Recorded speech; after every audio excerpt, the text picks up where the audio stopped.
Going on, everybody? This is 40B Nasty here to show you an update with Puffy's tank. I got this 20 gallon up and running a few months back. He was sick, and then he was fine, and then he became sick again, but he's doing a lot better now, eating 2 times a day. Everything's looking good in this tank. Just wanted to do a quick little run by with you about how this whole thing works, and it is an amazing tank, and I'm so glad I have it. So this is Puffy right here. He's a figure 8 puffer. Had him for 5.5 years now. I'm loving the footprint. He is too. It gives him more swimming room for the width, same height and length that I had on the 13 gallon for the footprint, but the width is what it's all about. This guy is happy as can be. Is this guy. Greets me every day. Just a phenomenal fish. Still got the same stones in there like that one and that one. It's got some porous to it, so it's going to help hold a little bit of the beneficial bacteria. This plant has been phenomenal. He loves this thing. He's in it every day. And I'll tell you what, this African cichlid sand, which is like a mix. It's a black and white, salt and pepper. It's good. That's what I had in the last one. That's what I'm going to go with for this one. And so far, everything has been cycled. Looks great. Using an Archeon Pro 50. It's the same one that I had in the 13 gallon. That thing does not adjust the temperature more than 0.2 degrees, if that ever, okay? And if you notice, there's a little black tubing that runs down and one that runs up into the Archeon 10. That is a surface skimmer.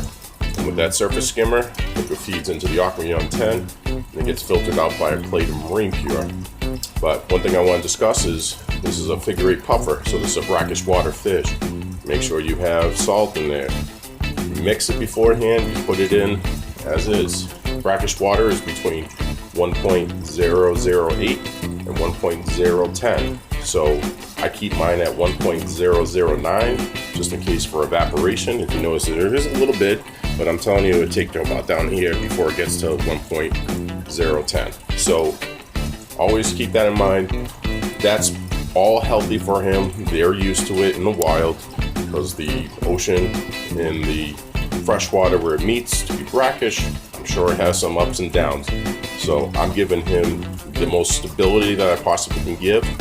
And I'll tell you what, I filter this tank like you would not believe, and I'm going to show you why.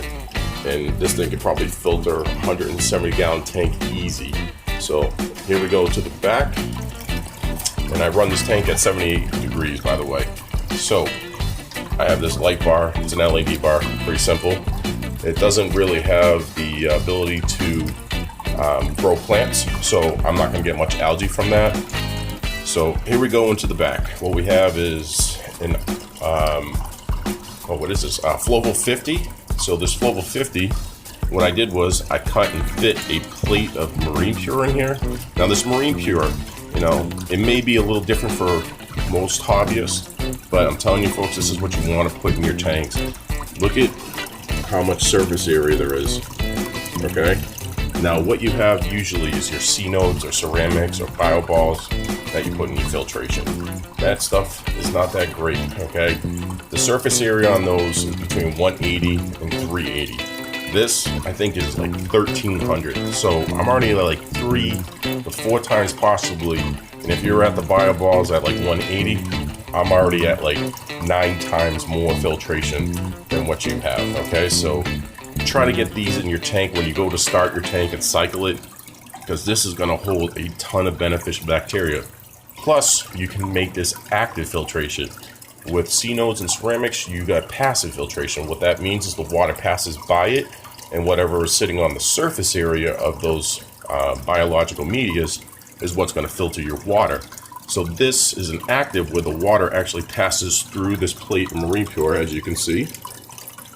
It's actually a block of Marine Pure. So what that does is going to take up every single drop of water pretty much that passes through this and filter it out like you would not believe. Get this kind of filtration going for yourself, folks. It's amazing. It'll break down ammonia and nitrites as soon as possible.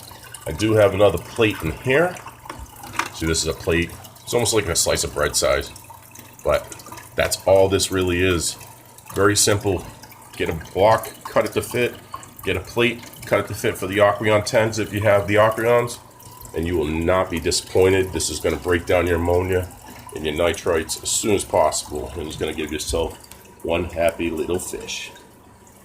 All right, this is 40B Nasty out, folks. Take care.